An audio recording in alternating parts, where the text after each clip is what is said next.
जय श्री कृष्णा। हम श्री मीराबाई का चरित्र श्रवणपान कर रहे थे। श्री मीरा जी अपने दादाजी के साथ डाकोर की और दर्शन के लिए प्रस्थान कर रहे हैं। मीराबाई अपने बाबूसा से पूछती है, बाबूसा हम डाकोर जी क्यों जा रहे हैं? बाबूसा कहते हैं, बेटी हम ठाकुर जी के दर्शन करने के लिए जा रहे हैं। वहाँ क्या भगवान साक्षात विराजमान है? जोशी जी तो कहते हैं कि भगवान तो अंतर्यामी रूप से सर्वत्र उपस्थित है, तब क्या वे मेड़ता में नहीं है? इसका उत्तर देते हुए श्री निवर्तिनाथ जी ने कहा, बेटी यो तो भगवान सर्वत्र है, लेकिन कोई कोई जगह भगवान की लीला विशेष होने के कारण अथवा उनके किसी भक्त के सानिध्य से विशेष प्रभावशाली हो जाता है। कोई कोई जगह भगवान लीला करते हैं या उनके भक्तों का कोई चमत्कार होता है, भक्तों का निवास होता है, इसलिए वो जगह ज़्यादा प्रभावशाली हो जाती है। तो उनका दर्शन करने से, उनका स्पर्श करने से मन की सुबेसा को बल मिलता है बेटी। इस प्रकार से साधारण जनों के लिए वे तीर्थ हो जाता है। श्री मीरा जी ने जानना चाहा कि दादाजी डाकोर तीर्थ कैसे हुआ? श्री निवर्तिनाथ जी ने बताया कि डाकोर में एक गृहस्थ भक्त रहते थे। उनका नियम था कि वह प्रत्येक एकादशी को भगवान श्री द्वारिकाधीश का जागरण किया करते थे और सुबह प्रसाद लेकर के प्रस्थान किया करते थे। यानी एक भक्त थे, वो हर एकादशी को अपने डाकोर गांव से द्वारिकाधीश का दर्शन करने के लिए जाते थे, लेकिन वृद्ध होने के कारण वे बैलगाड़ी से आने जाने लगे। प्रभु से भक्तों का ये परिश्रम और थकान सहन नहीं हुआ। एक बार जागरण के मध्य उनको नींद आई। उन्होंने देखा कि स्वयं भगवान द्वारकाधीश उनके सामने उपस्थित है और वह शोभा सुषमा और ऐश्वर्य देख करके मत्त हो जाते हैं। उन्हें लगा कि प्रभु कह रहे हैं कि अब तुम वृद्ध और निर्बल हो गए हो, इसलिए प्रति एकादशी तुम्हारा यहाँ आना जाना मेरे से सहन नहीं होता है, क्योंकि तुम हर एकादशी को, हर 11 को आते हो। कितनी थकान होती है, शरीर वृद्ध हो चुका है ना, तो इसलिए तुम मत आया करो। किंतु क्या करूं, तुम्हारे बिना मुझे भी एकादशी अच्छी नहीं लगती है। ऐसा करो, तुम मुझे अपने घर ले चलो डाकोर में। भगवान द्वारकाधीश उस भक्त से कह रहे हैं कि भगत तू इतनी दूर आता है, तू भी थक जाता है, और अगर तू एकादशी को यहाँ नहीं आए तो मुझे भी तेरे बिना अच्छा नहीं लगता। तो इसलिए तू ऐसा कर, मैं खुद ही तेरे घर डाकोर में चलता हूँ, फिर हम दोनों ही भगत और भगवान एक साथ रहेंगे। ऐसा कहकर के भगवान द्वारिकाधीश अंतर्ध्यान हो गए। अचानक से हड़बड़ा करके वे जगे, मन ही मन कहने लगे, ये मैंने कैसा सपना देखा? क्या सचमुच ही प्रभु डाकोर पधारना चाहते हैं? ऐसा मेरा भाग्य कहाँ, स्वप्न तो स्वप्न ही है। मेरा पागल मन असंभव की आशा नहीं करनी चाहिए। आशा उसी चीज की करनी चाहिए जो पूरी हो सके। भक्त विचार करने लगे, क्या ऐसा संभव हो सकता है भगवान द्वारिकाधीश द्वारिका छोड़ करके क्या मेरे गांव मेरे घर आ सकते हैं? निज मंदिर में जाकर प्रभु के श्री विग्रह को हाथ लगाएगा तो देख रहा है ना इन सब पंडे पुजारियों को, तेरी हड्डी पसली तोड़ देंगे ये सब। अगर तू भगवान को यहाँ से ले जाने की सोचेगा ना तो भी सो तो सब ठीक है, पर वह मोहिनी मूर्त, आहा, उसका लोभ कैसे छोड़ दूं? मुख से झरती हुई अमृतवाणी, कानों में अभी भी वह स्वर धीमा नहीं पड़ा है। भगवान श्री कृष्ण ने उनके सपने में आकर के जो कहा कि भगत मुझे घर ले चल, तेरे बिना मैं नहीं रह सकता, मेरे बिना तू नहीं रह सकता, तो भगवान ने जो कहा वो शब्द भगत के हृदय में और कानों में अभी भी गूंज रहा है। सबसे बढ़कर वह भगवान की प्यारी मुस्कान। हे भगवान, मैं क्या करूं, कहाँ जाऊं? ऐसे लगता है जैसे मन मिस्री की डली सा घुल गया है। इस मुस्कान और वह नजर, क्या वह कहने में आ सकती है? वे कोमल पलकें, वह आम की फाक की सी बड़ी बड़ी आंखें प्रभु की, वह काली घुंघराली अलकें, और कैसे कैसे वह दृष्टि कलेजे में उतर कर आर पार सी चली गई। न कहराते बनता है न मुस्कुराते, प्राणों का चैन छीन लेने वाली प्रभु की वह मीठी सी मुस्कान और वो मीठे मीठे शब्द भक्त के चित्त में गूंज रहे हैं। अपने विचारों में लीन उन्हें ज्ञात ही नहीं हुआ कि 3 प्रहर रात कब बीत गई और रात्रि के चतुर्थ पहर की ठंडी हवा के प्रभाव से कीर्तन करने वाले लोग आड़े टेढ़े हो गए। सबको थोड़ी थोड़ी नींद आ गई।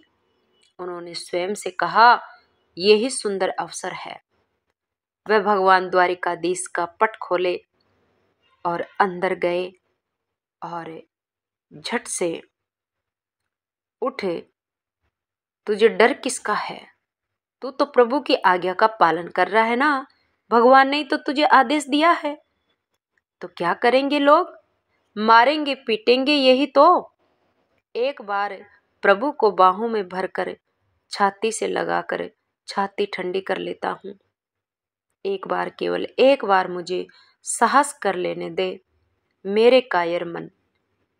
नयन मन भर लूं सुषमा सिंधु के स्पर्श से। प्रभु चाहे जो हो, जीवन रहे या जाए, शरीर तो जाना ही है, इसी के बहाने चले जाए। यानी भक्त मन में विचार कर रहा है, एक बार मंदिर में जाकर मैं दोनों हाथों से बाहों में भर के प्रभु को छाती से लगाकर अपनी छाती तो ठंडी कर लूं। अरे लोगों को पता चल गया तो लोगों को पता चलेगा तो लोग मारेंगे पीटेंगे। तो भगत जी मन ही मन विचार कर रहे हैं कि मारेंगे तो मर जाएंगे, पर प्रभु का स्पर्श तो हो जाएगा ना। और मैं तो प्रभु की आज्ञा का पालन ही तो कर रहा हूं।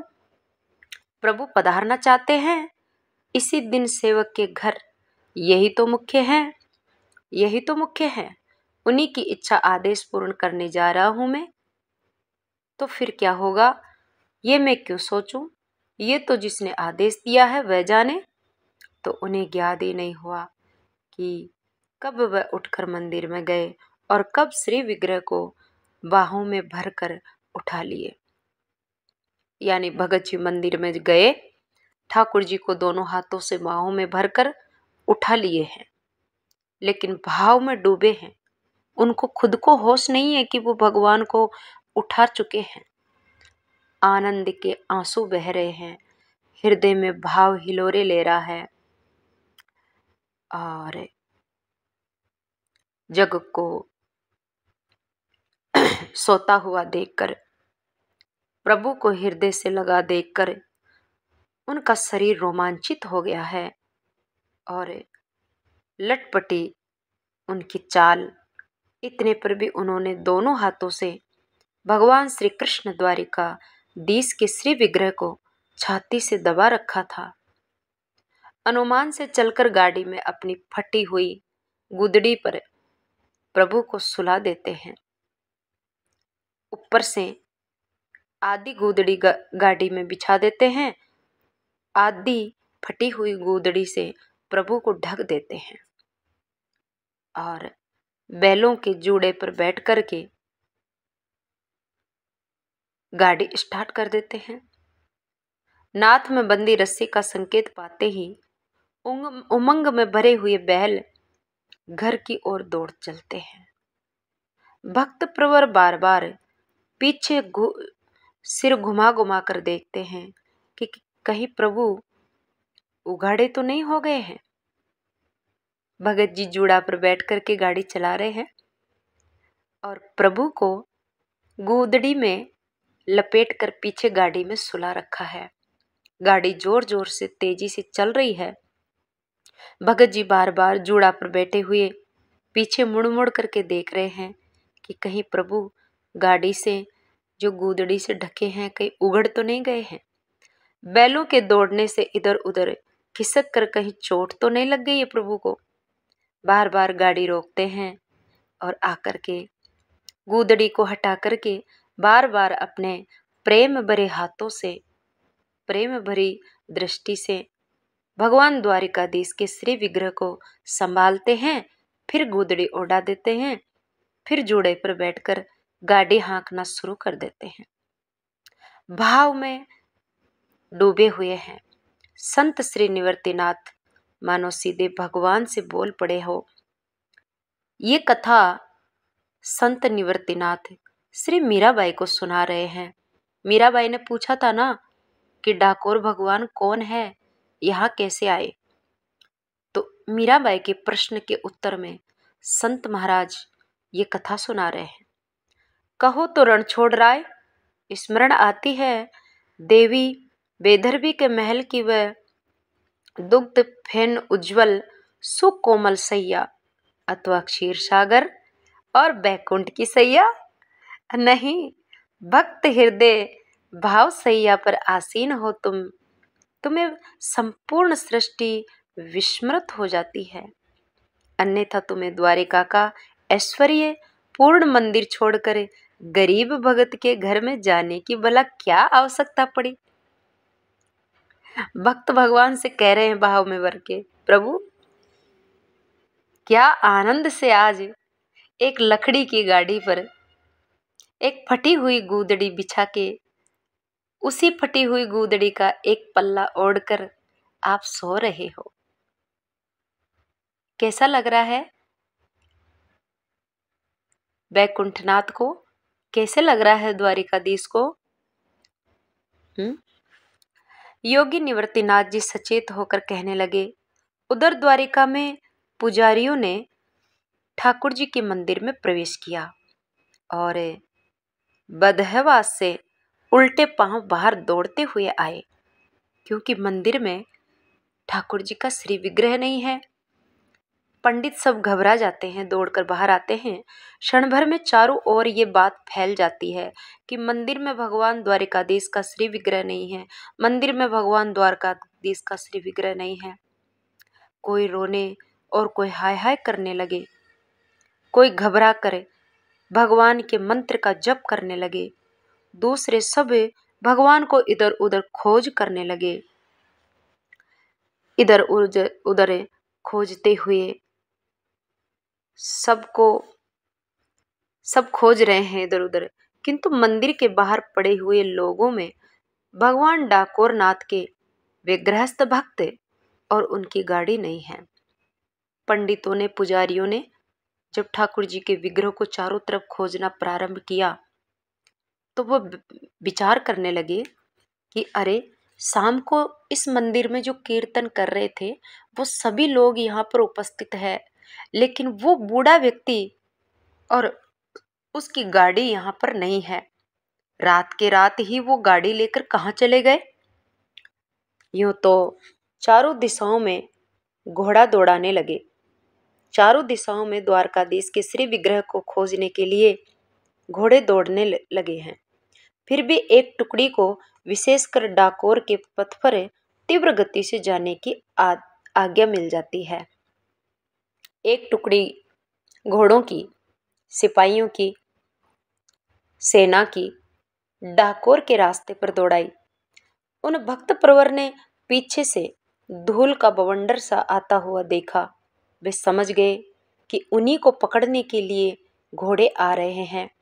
घोड़ों की चाल की क्षमता गाड़ी में लगे हुए बैल किसी भी प्रकार से नहीं कर सकेंगे, क्योंकि घोड़े तो बहुत तेज गति से दौड़ते हैं और उनकी गाड़ी में जो बैल है वो तो बेचारे धीरे धीरे चलते हैं। ये जानते हुए भी उन्होंने बैलों को ललकारा।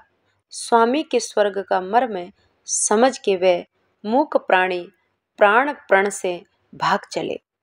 बार बार पीछे देखते हैं, प्रतिक्षण पीछे आते सवार उन्हें समीप होते लगे हैं। यानी जैसे जैसे वे अपने बैलों को दौड़ा रहे हैं, लेकिन घोड़े नजदीक से नजदीक आते जा रहे हैं। हृदय में घबराहट बढ़ती जा रही है। घबराहट की कोई सीमा नहीं है। भक्त सोच रहे हैं, हाय अब मैं क्या करूं, क्या करूं, मैं क्या करूं, मैं प्रभु को कहाँ छुपाऊं। उन्हें अपना भान नहीं था, किंतु गाड़ी में सोए हुए मेरे स्वामी ये तो डाकोर जाना चाहते हैं। इन्हें यदि वे लोग ले गए तो फिर मैं जीकर क्या करूंगा। यानी भक्त को चिंता लग रही है कि भगवान को अगर वो छीन कर वापस ले गए तो बिना भगवान के मैं जी के क्या करूंगा, क्योंकि वो भगवान को अपने घर ले जाना चाहते हैं। जीवन भर में यही एक आज्ञा, सेवा तो प्राप्त हुई, यह भी न कर सका तो जी के फिर क्या करूंगा। जीवन इनसे बढ़कर है। अरे ऐसे सौ जीवन इन पर न्योछावर है। पर अब मैं क्या करूं, कैसे करूं, कहाँ जाऊं, मेरे प्रभु को कहाँ छुपाऊं। तभी उनकी दृष्टि सामने थोड़ी दूर पर दाहिने हाथ की तरफ एक बावड़ी थी। उस बावड़ी पर भगत की दृष्टि बढ़ जाती है। उनके मस्तिष्क में बिजली सी चौंध जाती है। साथ ही हाथों में बैलों की रास खींच ली।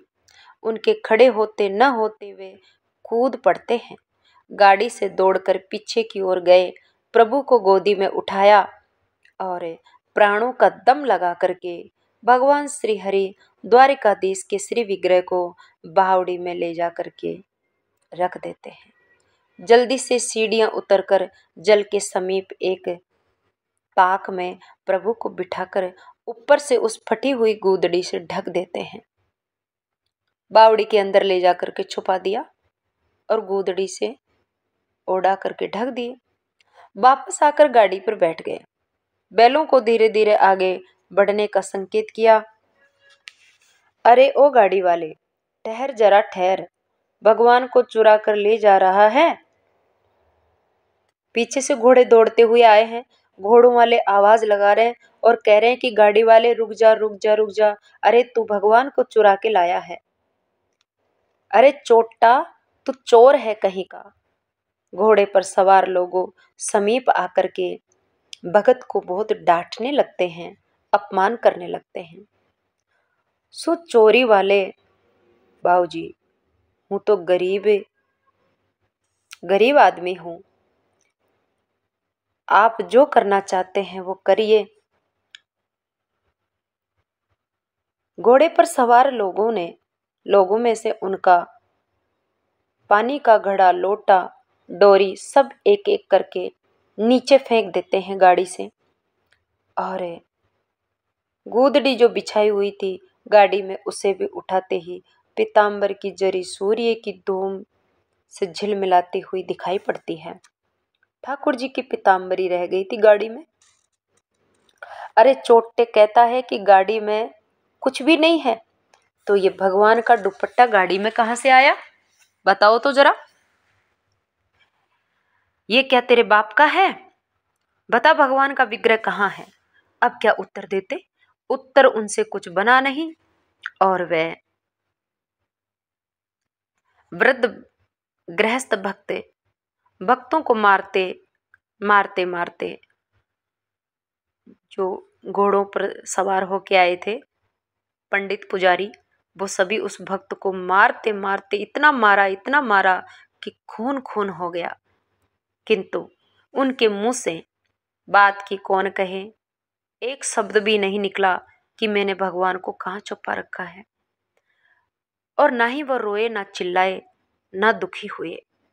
पूरे शरीर से जगह जगह खून निकलने लगा। इतना पीटा, भक्त के मुंह से भले न निकले, पर उस भक्त के स्वामी ठाकुर जी अपने भक्त के प्रति होने वाले उस अत्याचार को नहीं सह सके। बावड़ी से एक दबंग स्वर आया।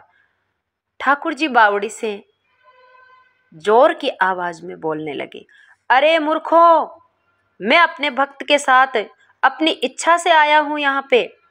मेरा भक्त चोर नहीं है, ये मुझे चुरा के नहीं लाया, मैं स्वयं आया हूं। मैं अपने प्यारे भक्त के साथ ही रहना चाहता हूं। भगवान द्वारिका नहीं जाऊंगा मैं। ठाकुर जी स्वयं उस बावड़ी में से बोल रहे हैं, मैं द्वारका नहीं जाऊंगा। इस पर पड़ने वाली प्रत्येक मार मुझे लगी है, देखो यहां आकर के। भगवान कह रहे हैं, तुम मेरे भक्त को पीट रहे हो ना, ये पूरी की पूरी मार देखो मेरे ऊपर लगी है।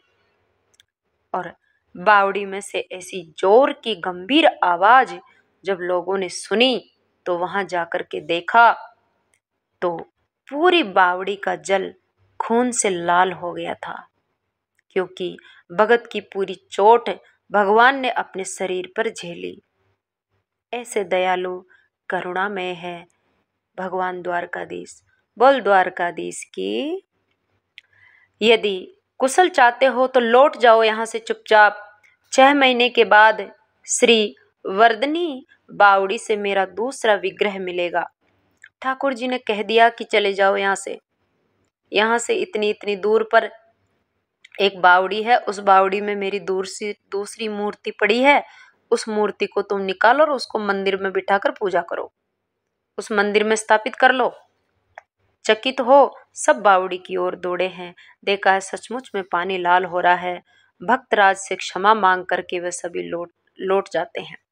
धीरे धीरे वे बावड़ी में उतरे हैं। श्री विग्रह को उठाकर हृदय से लिया है। नेत्रों की वर्षा से उन्होंने अपने प्रियतम को स्नान करा दिया। हिचकी बंध गई उनकी। वही सीढ़ी पर बैठ श्री विग्रह को छाती से लगा हाथ फेरते हुए गदगद कंठ से कहने लगे, मारा धनी, मुझ अदम जैसे, मेरे जैसे अदम व्यक्ति की आपने मारपीट अपने ऊपर ले ली। कितनी पीड़ा हुई होगी आपको। प्रभु, वे श्री विग्रह के वक्ष पर सिर टिकाकर फूट फूट करके भगत रोने लगा। उन्हें तो ज्ञात ही नहीं हुआ कि भगवान का श्री विग्रह स्पर्श पाते ही उनकी पीड़ा सब दूर हो जाएगी। भगत ने जैसे ही ठाकुर जी के श्री विग्रह को छुआ, उनके चरणों में जैसे ही सिर लगाया, भक्त के शरीर में जो पीड़ा थी वो सारी समाप्त हो जाती है। डाकोर में अपने घर ला करके बरामदे में घास का छपरा बनाते हैं और उस छप्पर के नीचे लकड़ियों की चौकी बना करके उस लकड़ियों की चौकी पर भगवान द्वारकाधीश को पधरा देते हैं। आज वहां पर दिव्य मंदिर है डाकोर में। बाद में द्वारिका से पुजारी वापस आते हैं। पुजारियों को लोभ आ जाता है। लोभ में आकर के उस गृहस्थ भक्त से श्री विग्रह के बराबर सोना मांगने लगते हैं। सारे पंडे पुजारी कहते हैं कि या तो हमें भगवान की मूर्ति दो, नहीं तो भगवान की मूर्ति के बराबर हमको सोना दो, तब हम जाएंगे। भक्त ने अपनी पत्नी की सोने की एक नथ, भगत ने भगवान से पूछा कि प्रभु बताइए, अब मैं तो ठहरा दीनहीन गरीब आदमी, मेरे पास इतना सोना कहाँ है कि आपकी मूर्ति के बराबर, आपके श्री विग्रह के बराबर इनको सोना दूं? कहाँ से दूं मैं? भगवान ने कहा, तुम्हारे घर में तुम्हारी पत्नी की एक सोने की नाक की नथ पड़ी है। ताकड़ी में एक पलड़े पर तो सोने की नथ रख दो, एक पलड़े पर तुलसी का पत्ता रख दो, बस हो जाएगा बराबर मेरे बराबर। दूसरे पलड़े में श्री विग्रह को रख दो। एक पलड़े में तुलसी के पत्ते के साथ तुम्हारी पत्नी की सोने की नथ रख दो। दोनों पलड़े बराबर हो गए। भगत ने कहा, ऐसा? बोले, हाँ, ऐसा ही होगा। तुला मंगवाई। एक पलड़े में तुलसी का पत्ता और उसे गरीब भगत की पत्नी का नाक की नथ रख दी और दूसरे पलड़े पर भगवान द्वारिकाधीश का श्री विग्रह रखा गया। और जैसे ही तोलने लगे तो जिस पलड़े में उसकी पत्नी की नाक की सोने की नथ रखी थी वो पलड़ा भारी हो गया। आखिर में सारे पंडे पुजारी शर्मिंदा और लज्जित होकर के वापस द्वारिका चले जाते हैं। योगी श्री निवृत्तिनाथ जी वार्ता के बीच बीच में श्री मीरा जी की ओर देख लेते हैं, क्योंकि भगवान की कथा सत्संग सुनाने वाला सुनने वालों को देखते हैं तो उनको पता चल जाता है कौन कितने गहरे भाव से सुन रहा है। निवृत्तिनाथ जी देखते हैं मीरा बड़ी ध्यान से सुन रही है, एकाग्रता से। लगता था मानो उनके प्राण कंठ में आ बसे हो। संत के मौन हो जाने पर उनकी पलकें अवश्य झुक गई, किंतु वह प्रस्तर मूर्ति की भांति बैठी ही रही। कुछ समय बाद उसने श्री निवृत्तिनाथ जी की ओर देखा। उसी दृष्टि में प्रश्न था। कुछ कहना चाहती हो बेटी मीरा? उन्होंने पूछा। उस भक्तराज ने भगवान को प्रत्यक्ष देखा था क्या महाराज? देखा हो शायद। क्या शायद से काम चल जाएगा महाराज? श्री मीरा जी ने गंभीर स्वर में पूछा। बिना देखे कैसे विश्वास हो? और विश्वास हुए बिना जब तक उनका अभाव जीवन में नहीं व्याप्त होता, किसकी रुचि उस ओर कैसे होएगी महाराज? श्रद्धा और विश्वास भक्ति के माता पिता है बेटी, और ज्ञान और वैराग्य भक्ति के पुत्र है।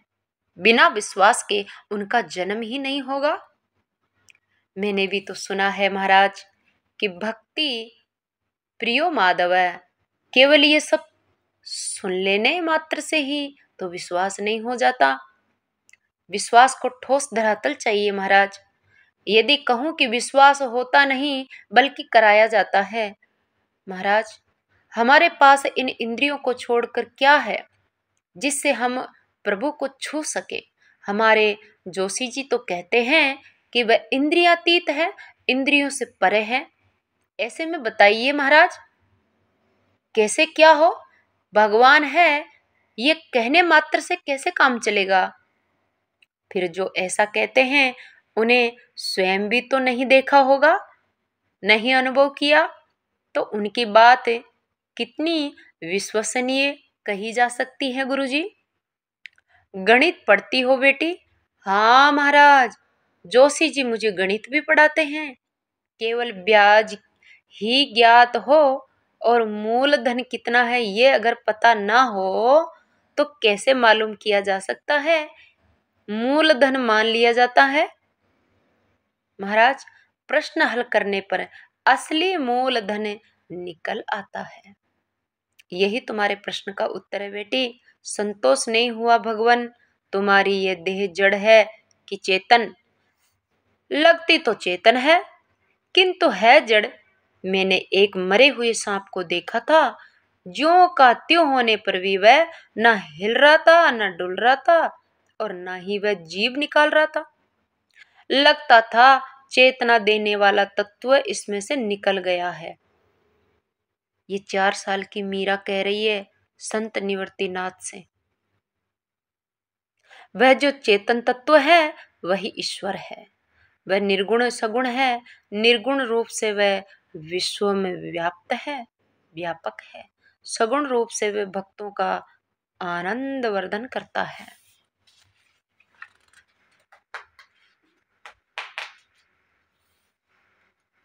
बोल द्वारकाधीश की, मीरा के श्याम की। आज की इस कथा को यहीं पर विराम करते हैं। श्री मीरा जी का चरित्र शेष अगले वीडियो में सुनेंगे।